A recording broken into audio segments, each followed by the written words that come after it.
Oh, that is exciting. I Yes. know. Week in I Vegas. mean, Vegas is your spiritual home, Nicola, isn't it? You did Across the say that desert. you would retire there and wear sort of fluffy mules. Do you remember? Yeah. Unsuitable Yes. pantsuits and lots of Yes. diamonds and fluffy mules. Yeah, exactly.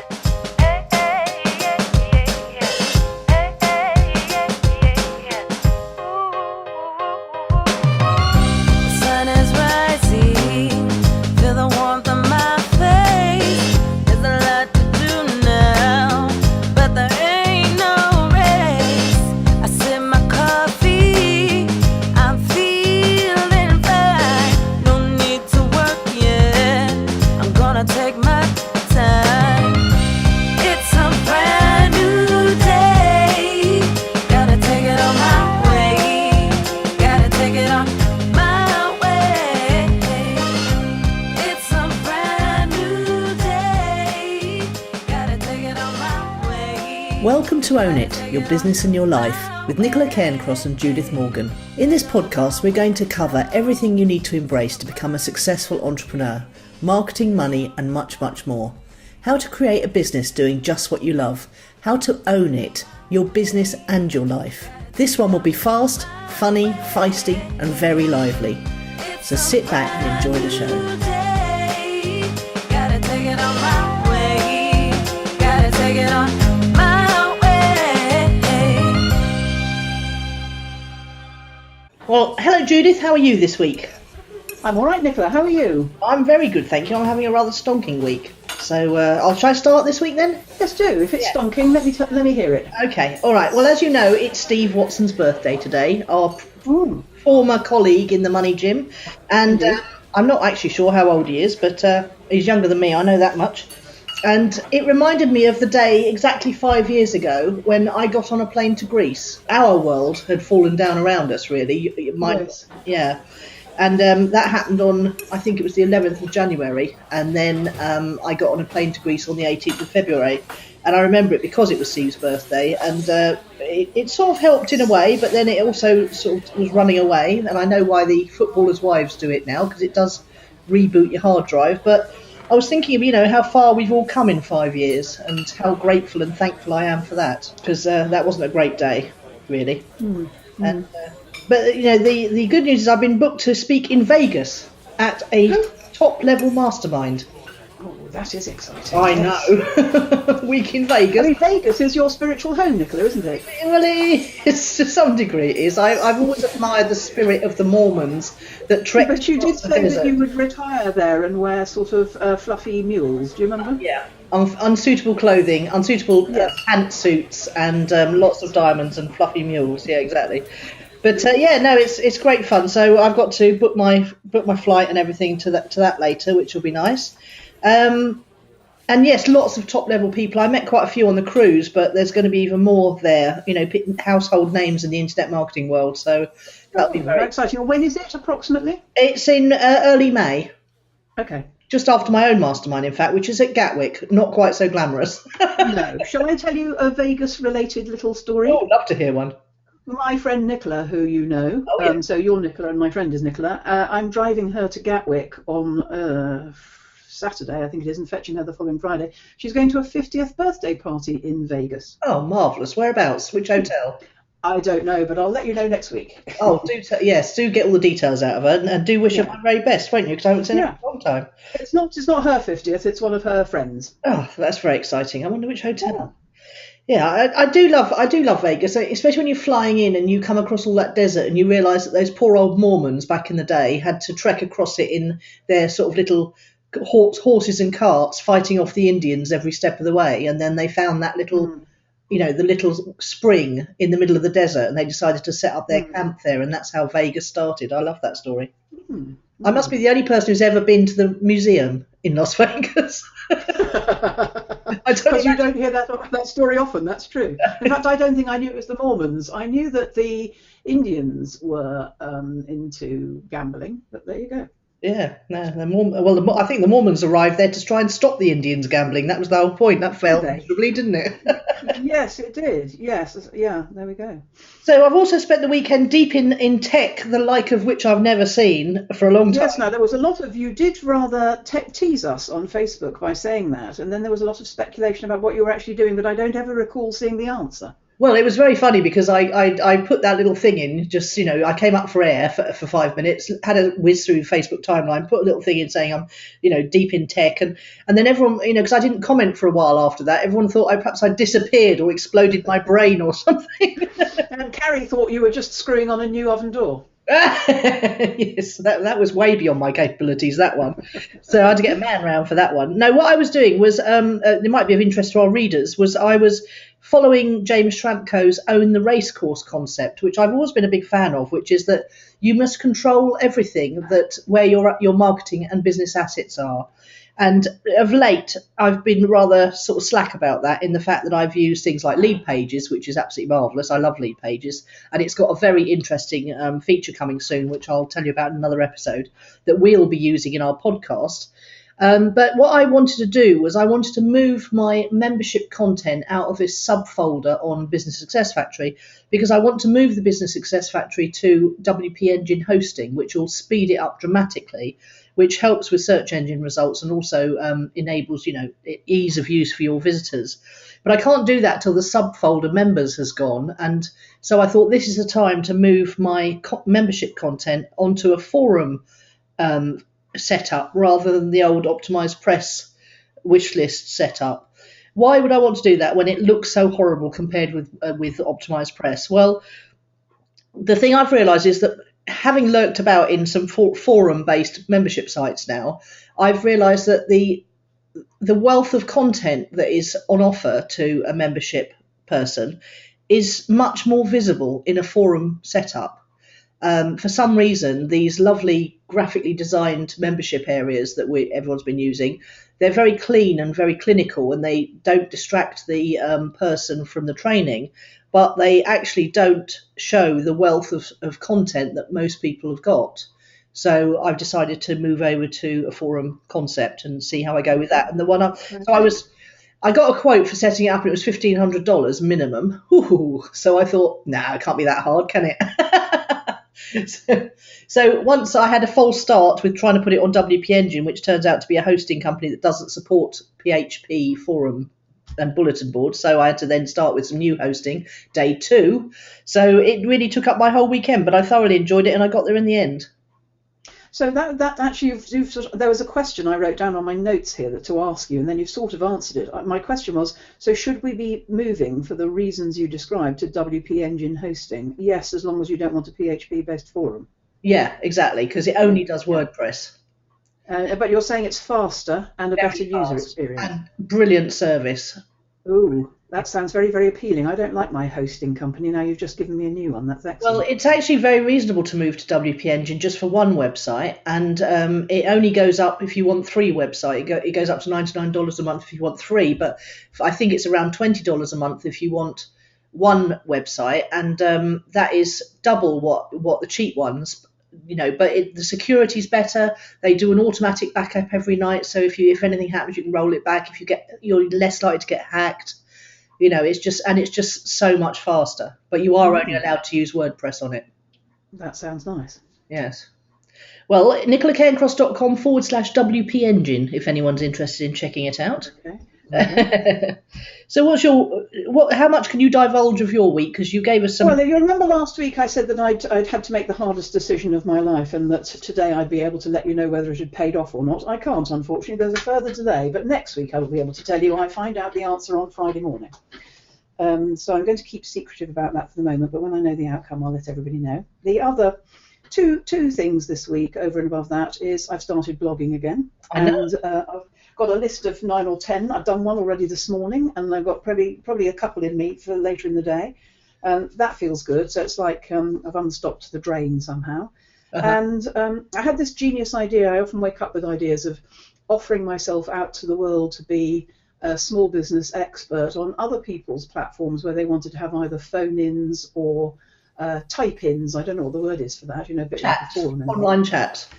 Online chats, yes. And Sue O'Kell passed it out to her internet marketing mates. And you put me in touch with a woman, Sarah, who we've hooked up. Not quite the same proposition, Sarah, but I would love to. I know everything about being self-employed, and particularly if a person is working at home on their own. And I would love to reach more people doing that. And so it occurred to me that the way to do that would be to offer myself in that capacity on other people's, online platforms, excuse me, where they have a solopreneur, entrepreneur, solo business owner focus, and maybe I could be available for, a phone-in once a week or something like that. So I'm looking for opportunities for that. So if anybody listening can think of one, put me in touch by all means. Yeah, they're my three things from this week.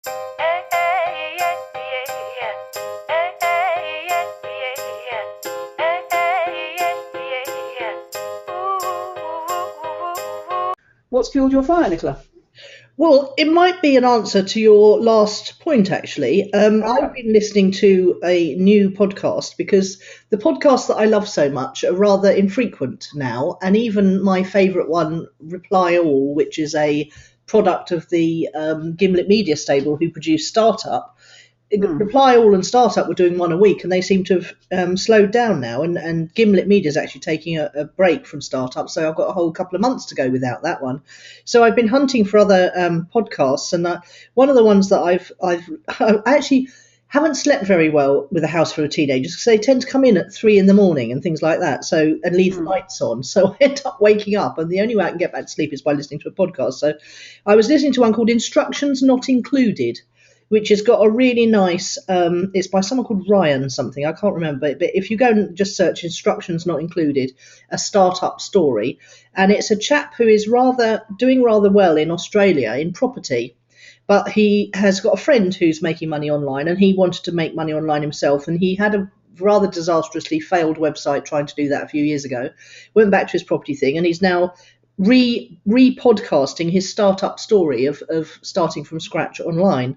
And it's really very nicely done. It's got, music in the background noise and all that stuff, all sort of new style. Inspired me at 5 o'clock this morning. I decided to start podcast number 3, Judith, called... Oh, my God. I know, but this is going to be a different one again, which is going to be just me chatting about a word for 5 or 10 minutes. I've been running a survey for about 2 years now of what's the one thing that's holding you back from getting started online, and tell me your challenges. And I've got quite a wealth of material in there. If I just went in and picked a word, like focus, I could just talk for 5 or 10 minutes about that and try and help people get started online, because so many people just don't get started for a long time. And I was just thinking that could be something you could do, have a podcast where it's just you chatting for 5 or 10 minutes about... I could, but I love the clients. And in fact, one of my conditions of the offer that I've made is that I would want to be live with the clients, either typing or speaking. Yeah, I don't know what I know until I'm with the clients. Yeah, good point. And I do love the clients, but I think there are lots of platforms out there who've got all these members, and they're thinking, how can we be of more service to them? Maybe even a paid level of service, I think. Yeah, absolutely, yes. And it's a great idea, because there's a lot of success-orientated membership sites, isn't there, where they could actually probably do with a bit of practicality thrown in.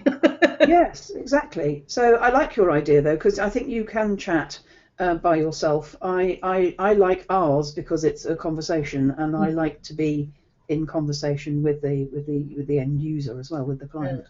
Well, I'll see, but the thing is, it dovetails rather nicely into, obviously, clicksandleads.com is my Facebook service. I've decided to call the membership site, the new membership site, clicksleadsandsales.com. So I was thinking, how can I get content for a blog on clicksleadsandsales.com, because I'm not really enjoying writing that much at the moment. But I thought if I just did lots of quick podcast episodes, they would...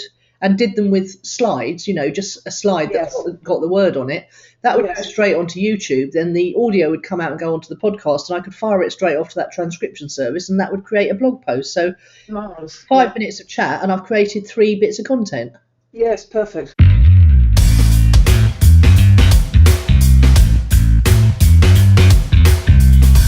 So what's fueled your fire then, Judith? Yesterday and today, actually, was a beautifully sunshiny day, wasn't it? Yes, it was lovely yesterday. And I put a little innocent comment on Facebook, as you saw, what a lovely day it is in London, how is it where you are, and where are you, by the way? And 38 people replied to me telling me what the weather was like where they were, and it was mostly nice wherever they were. There were a few exceptions, and 21 of those replies came from England, but 16 of them came from the rest of the world. They came from Spain, Muscat, Ireland, Jersey, Austria, Madrid, Miami, France, South Africa, Connecticut, USA, Italy, Scotland, Queensland, Australia, and Canada. And I cannot ever get over the excitement of having a truly global online business where my clients who I talk to on Skype are as far-flung as New Zealand. In fact, you can't get any further from England than New Zealand. And yet I can't quite get over, even though I'm an international traveller and I've crossed the international date line millions of times and blah, blah, blah, I never get over the thrill of this truly global online village that we work in. And that when I spoke last night at 7:30 my time to New Zealand, which was 8:30 the next morning her time, and she's saying, "Good evening, Judith," and I'm saying, "Good morning, Andrea." I can't quite get over the thrill of it. It's just, I understand it logically, but emotionally, I just find it endlessly fascinating. And to have, the whole game with Facebook and social media is engagement. To have engagement with so many international countries, with so many people on such a tiny little topic as what's the weather like where you are, and where are you, by the way, I just loved it. It's innocent fun. I remember Mark Shaw, the Twitter expert, always used to begin the day with, it's cloudy in wherever he lived, how is it where you are? And you just get a hail of engagement, really. And you can't ordain what people are going to talk to you about. And you think, the weather, how dull. But actually, it isn't dull. 38 people wanted to tell me that mostly it was nice where they were as well. Any Facebook marketer would be hanging their head in their hands now, because it's absolutely ironic and annoying that an innocent question about the weather could get 38 responses, whereas to get any kind of engagement on anything business orientated is nearly impossible. Well, I think, you see, it's the same thing, because quite a lot of new clients say to me, "I love what you put on Facebook," and they're not saying, "I love you talking about the weather," but they're saying, "I love what you share, and I love what you demonstrate of your personality and humour by doing that." And so for me, even though it's ostensibly about the weather, it's not really about the weather, it's about joining hands around the world, and I love that. I totally agree with you. I find it endlessly astonishing as well. And my sister's about to get on a plane in New Zealand and she'll be back here next Thursday. I just find the whole international travel thing absolutely amazing. When I went to America just recently, I'm going again soon, I went in October. It's like America's suddenly become like Brighton. Yes. but a bit more tedious in between. Yeah. Oh dear.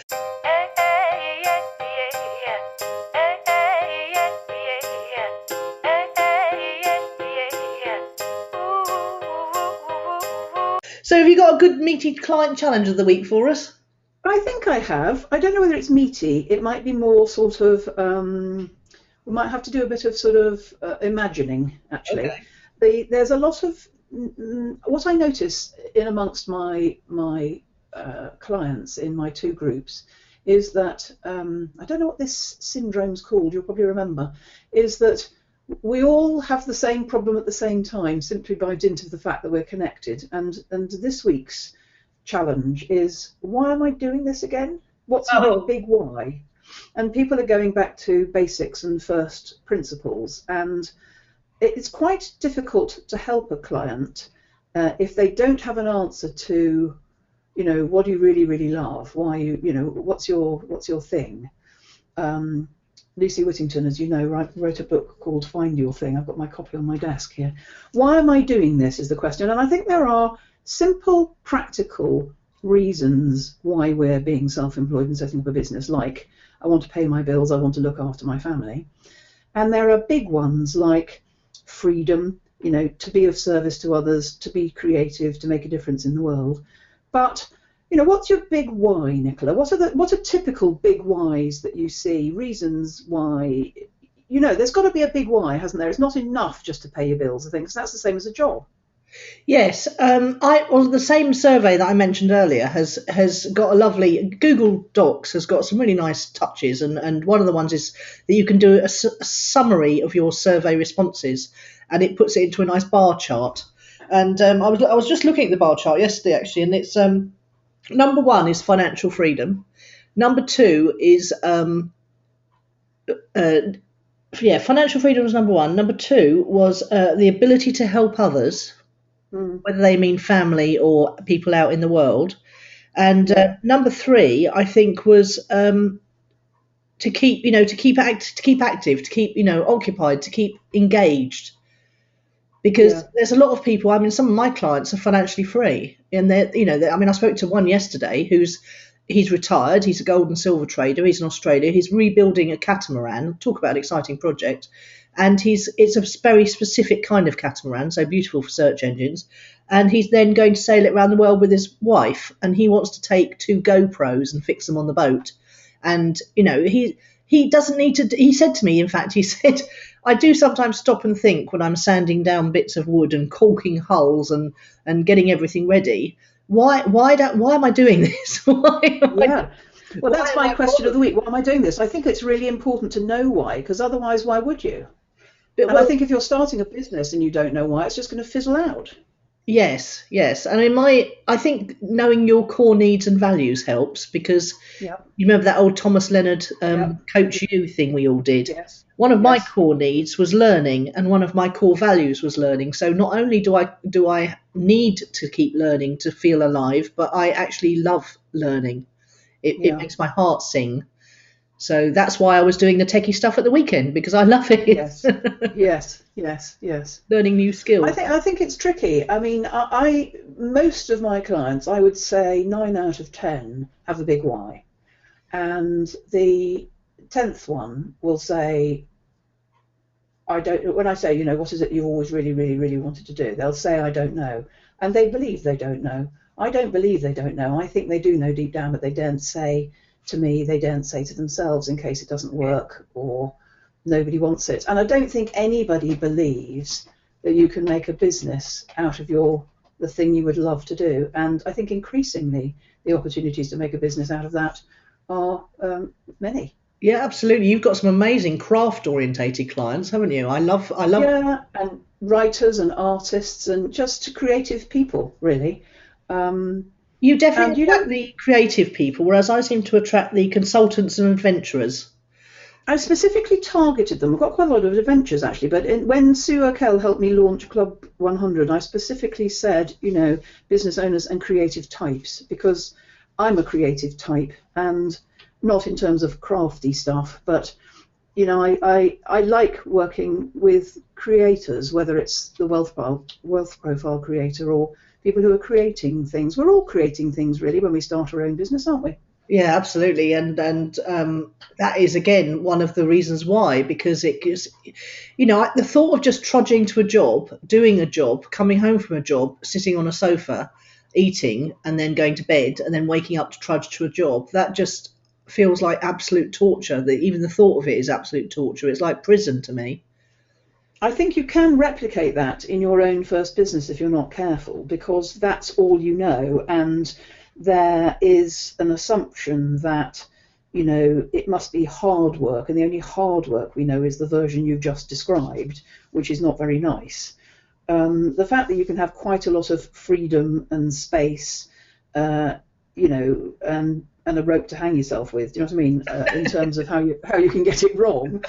But it's not the end of the world, is it? We don't die if we make mistakes. No. I think but I don't know how I would still be self-employed after 40 years if I wasn't motivated. Yeah, and it's so interesting, this one, because as you know, I have a sister who does work for people, and she enjoys that work, but she doesn't want to work very hard. And I sometimes feel that when we shared a house, particularly, she'd be perhaps having a bath at 4 PM, whereas I'd be still at the computer.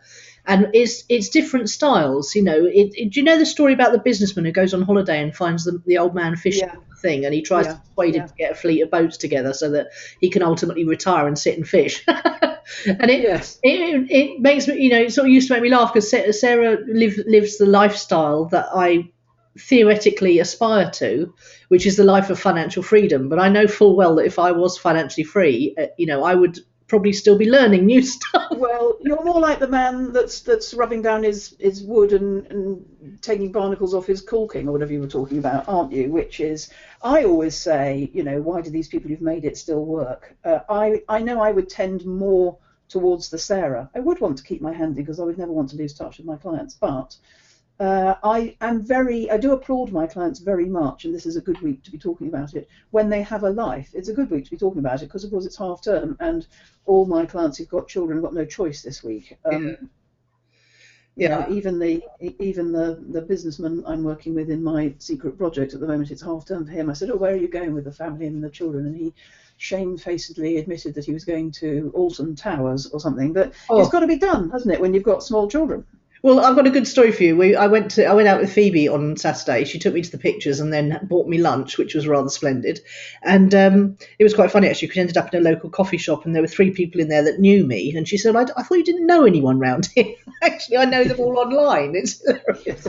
But she said we were having, one of the people had 2 little boys and they were talking about Legoland. And he was, saying how essential it was that he went to Legoland very quickly before he became too old.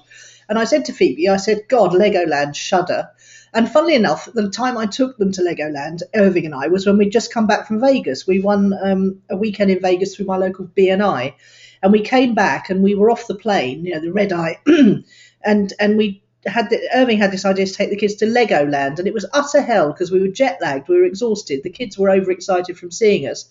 But they had a lovely time at Legoland. Anyway, I was sitting in this coffee shop and I said, we took you to Legoland when we came back from Vegas that time. She said, did you?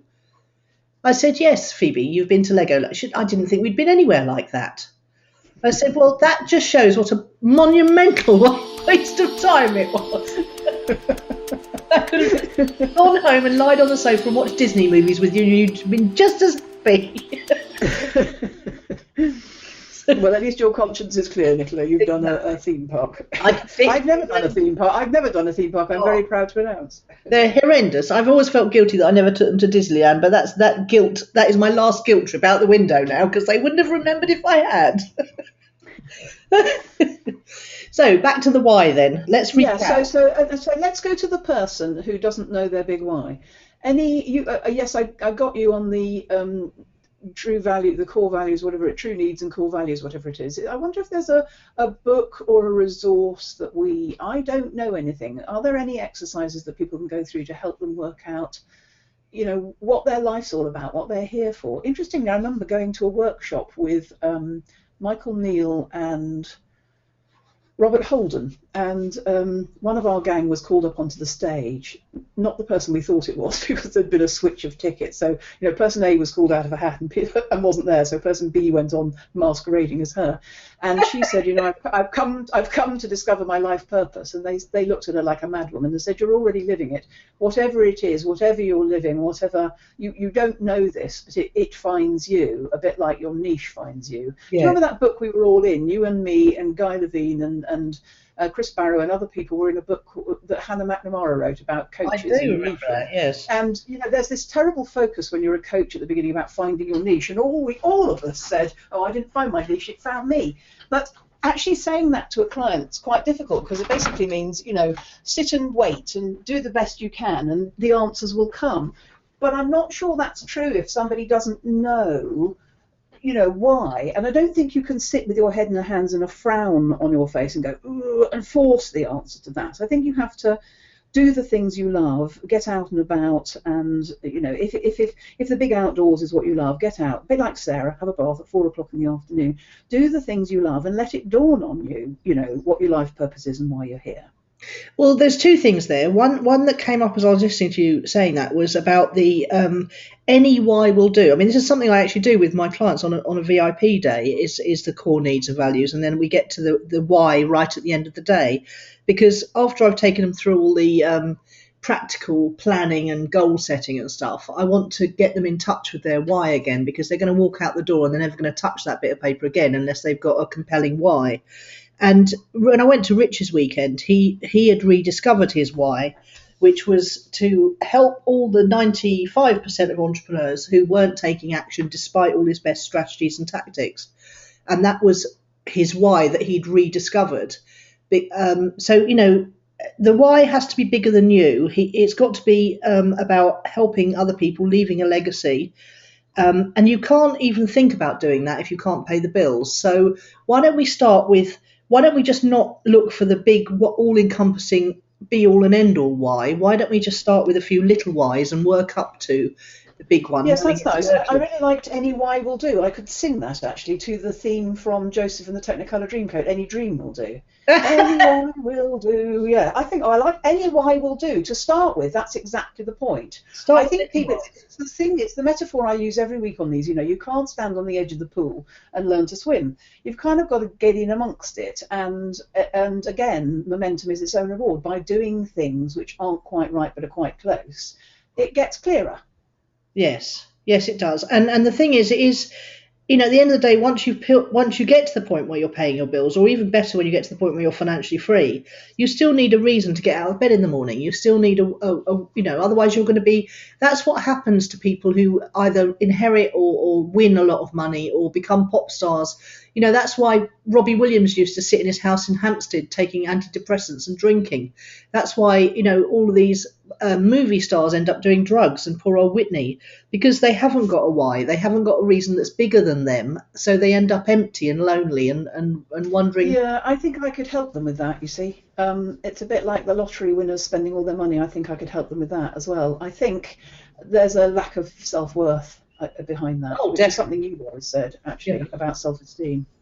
Yeah, well, we've always said, haven't we? You know, when we're in the money gym all those years ago, you know, that it's all about self-esteem and if you know, it's amazing that you could have international, global success on a phenomenal scale like Robbie Williams, but still feel like a worthless piece of. Yeah, absolutely. You know what? Yeah. So, and you know, there's the other thing is they say, you know, there's people who are lonely and depressed. If they start going out and start volunteering, then it gives them a bigger why. Oh yes, I've done that. I've done that in the last recession. A little bit of volunteering. Yeah, I agree. Because actually, yeah, it's about service. Because it's about meaning, isn't it? That's the ultimate thing. Humans, it's that Maslow's hierarchy of needs, isn't it? Self-actualization and meaning is at the top, not the bottom. Yeah. But you can't, and that's an interesting dichotomy as well, because so many people come up to me when I'm speaking and say, "Oh, my sister would love this," or "My father-in-law needs this," or, you know, I wish my uncle was here. You know, no, concentrate on yourself first, because you can only help others once you're in a good position yourself. You know, you can only pull down the oxygen for your children on a plane. Oh my God, I shouldn't be saying that, having just about to book one. If you've got oxygen yourself, you know. Yeah. But then once you've got the oxygen, go looking for other people to give it to. Yes, I think what is fascinating as well is how many people you see that we, you know, follow online and we love, who do have the same cloudy uncertainty when they start, but they start anyway, and other opportunities and unexpected twists and turns come in, and it leads them into a new direction, and then they go, oh, of course. You know, it doesn't, I don't think, we've got to get going anyway. I think that's the thing, and allow the space for the big why to occur to you. A bit like Rich Heffron, it didn't occur to him at the beginning, or maybe it did, and he had a different big why at the beginning, and now he's got another one. It's not the be-all and end-all, and as we discovered on that conference, you know, it's already found you just haven't noticed. Yeah, he started out trying to help, you know, the 5% who do take action with better strategy and tactics, and now he's turned attention to the 95 that, despite that, still can't take action. And interestingly, I quite like the 95. I'm with him a bit. Well, you know, but he had to get to the place where he could. He's not involved in his business on a day-to-day basis. In order to be able to have the crisis of meaning that he went through, of what's his life really all about, in order to be able to turn his attention to the 95.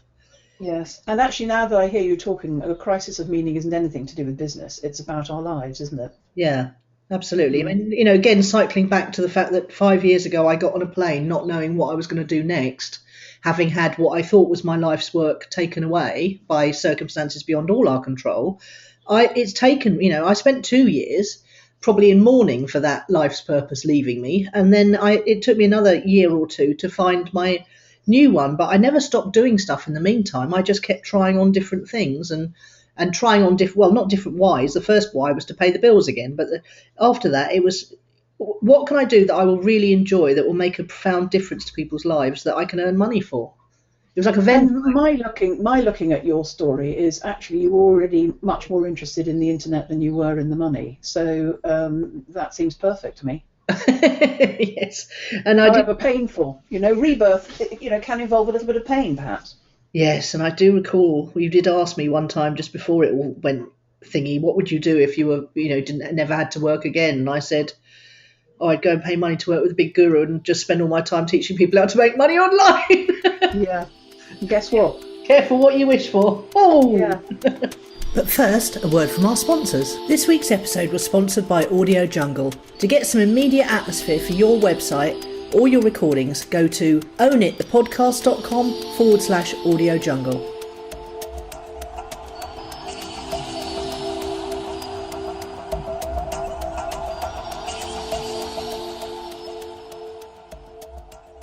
Right, so let's move on, because we could talk about this forever. Word of the week, you go first. Oh, well, I've got a good word of the week this week, audio, because we've had some of your listeners saying to you that they're not very keen on the background noises. One of the things I most love in the podcasts I listen to are the atmospheric bits, and I'm very fascinated to know when people fade them in, fade them out, etc. But someone came up with a great idea. They're a bit sick of, they don't like the cafe, they don't like the restaurant, they're not very keen on the road background noises. So I would like to invite our readers to send in nice background noises.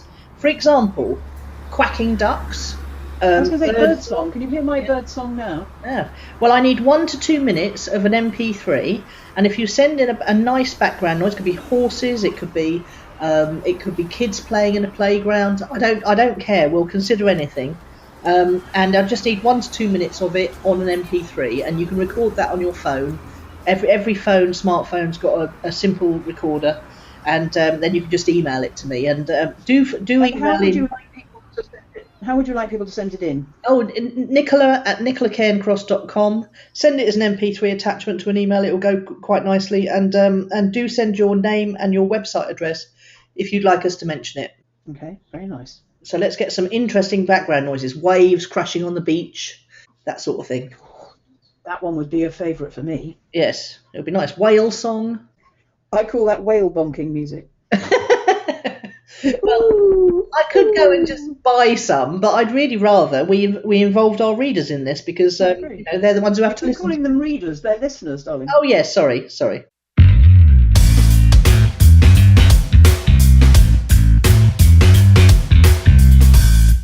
My visual side coming out there accidentally. What about you? What's your word of the week? My word of the week is vital.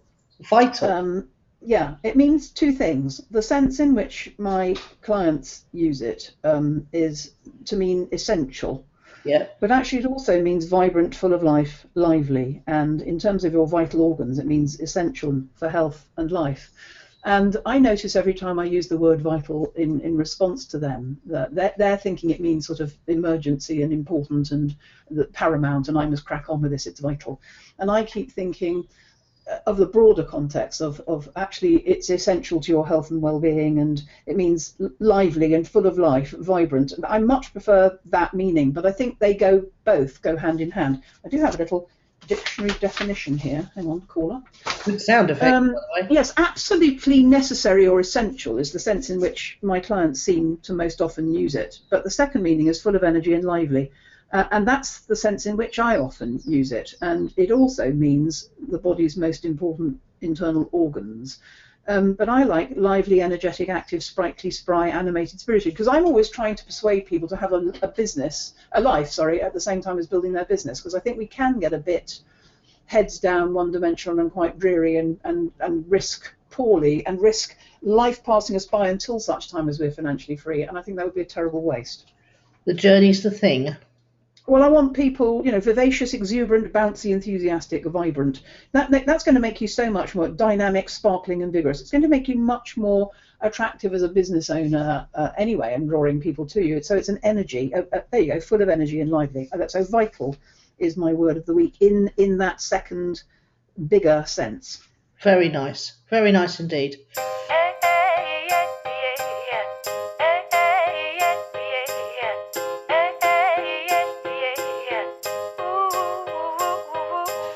Okay, so who or what's impressed you this week? Well, I think this is quite interesting because we've had an interim conversation this week, you and I, and personally, where you were giving me some advice. And last Saturday was Valentine's Day, and I received an email that said, hang on, psst, subject line, psst, you have a secret admirer. Oh, I know. And extraordinarily, it was an email from my accountant who I went in 1995. I advertised in the accountancy press for a partner because I was getting tired of doing it all by myself.